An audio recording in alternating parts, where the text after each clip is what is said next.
और इस वक्त एक और बड़ी खबर यह मिल रही है कि नवनीत राणा की मुश्किलें बढ़ सकती हैं। जमानत की शर्तों के उल्लंघन का उनके ऊपर आरोप है। सरकारी वकील ने नवनीत पर यह आरोप लगाया है कि उन्होंने जमानत की शर्तों का उल्लंघन किया है। सरकारी वकील प्रदीप घरात इस बात को लेकर कोर्ट जाएंगे। प्रदीप ने कहा है, जो सरकारी वकील है, उन्होंने कहा है कि मीडिया से बात करके नवनीत ने शर्तें तोड़ी हैं। प्रदीप का यह कहना है, जो सरकारी वकील हैं उनका कहना है कि कोर्ट ने कहा था कि मीडिया से बात नहीं कर सकती और नवनीत राणा ने चूंकि मीडिया से बात की है इसलिए यह जमानत की शर्तों का उल्लंघन है। इस बात की सूचना वो अदालत में देंगे, कोर्ट में इस बात की शिकायत करेंगे कि नवनीत राणा ने अपनी जमानत की शर्तों का उल्लंघन किया है, जमानत की शर्तें तोड़ी हैं। तो इस वक्त की बड़ी खबर आपको बता रहे हैं, सरकारी वकील प्रदीप घरात कोर्ट जाएंगे और कोर्ट में इस बात की शिकायत करेंगे कि नवनीत राणा ने जो जमानत की शर्तें हैं उनका उल्लंघन किया है। मीडिया से बात करके नवनीत ने जमानत की शर्तें तोड़ी हैं, यह प्रदीप ने कहा है। प्रदीप घरात का यह तर्क है कि अदालत ने जब उन्हें जमानत दी, जब नवनीत राणा की जमानत अर्जी मंजूर की तो उसमें यह शर्त भी लगाई थी कि वो मीडिया से बात नहीं करेंगी। अब प्रदीप घरात का यह कहना है कि चूंकि मीडिया से बात की है नवनीत राणा ने, लिहाजा ये जमानत की शर्तों का उल्लंघन हुआ है और इस बात की जानकारी वो कोर्ट को जरूर देंगे। इस वक्त ये बड़ी खबर मिल रही है, नवनीत राणा की मुश्किलें बढ़ सकती हैं, जमानत की शर्तों के उल्लंघन का उनके ऊपर आरोप है। जी क्या कहेंगे, हनुमान चालीसा का पाठ करने का ऐलान किया, संकट मोचक होते हैं लेकिन आप पर संकट बढ़ा।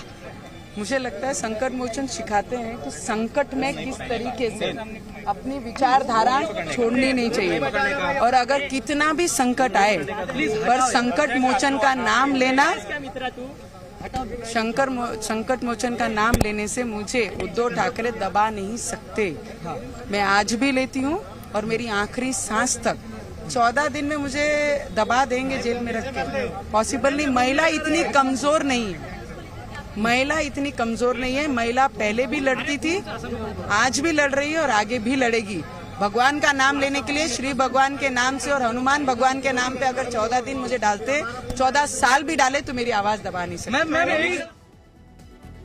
उद्धव ठाकरे को खुली चुनौती भी दी है नवनीत राणा ने और इस वक्त ये बड़ी जानकारी ये भी मिल रही है कि वो लोकसभा स्पीकर से शिकायत करने के लिए भी जाएंगे। नवनीत राणा लोकसभा स्पीकर से मुलाकात करेंगे और इस मुलाकात की जो वजह है वो बहुत स्पष्ट है। शिकायत करने के लिए नवनीत राणा दिल्ली आएंगी और दिल्ली में लोकसभा स्पीकर से मिलकर शिकायत करेंगी महाराष्ट्र सरकार की, महाराष्ट्र पुलिस के रवैये की। तो इस वक्त ये बड़ी खबर मिल रही है कि कल दिल्ली नवनीत राणा और उनके पति रवि राणा दोनों दिल्ली पहुंचेंगे और लोकसभा स्पीकर से इस बात की शिकायत करेंगी जिस तरह का रवैया उनके खिलाफ महाराष्ट्र पुलिस ने और महाराष्ट्र की सरकार ने अपनाया है। इस बात की शिकायत वो लोकसभा स्पीकर से करेंगी।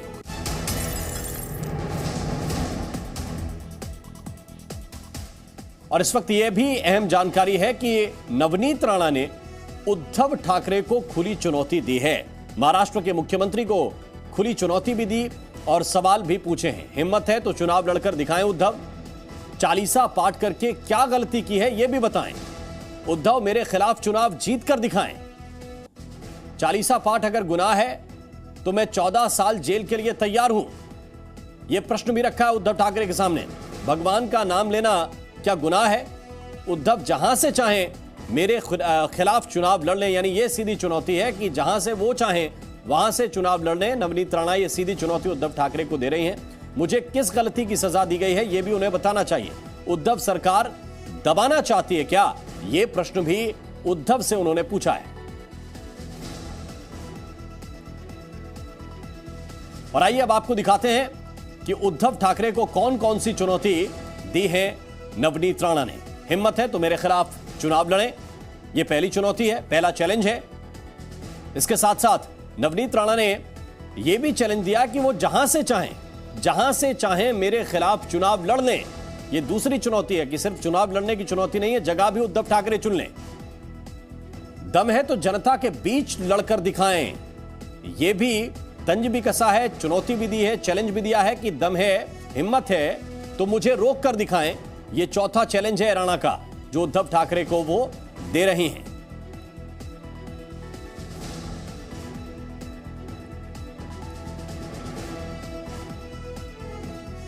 तो उद्धव को नवनीत राणा ने चैलेंज दिया और कहा कि मैंने क्या गलती की ये उद्धव सरकार बताए।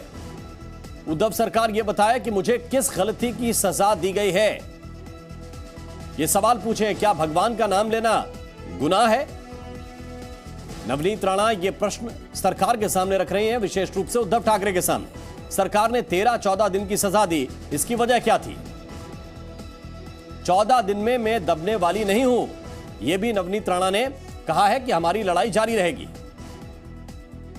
Presenting B News app available on Google Play and App Store. Download it now.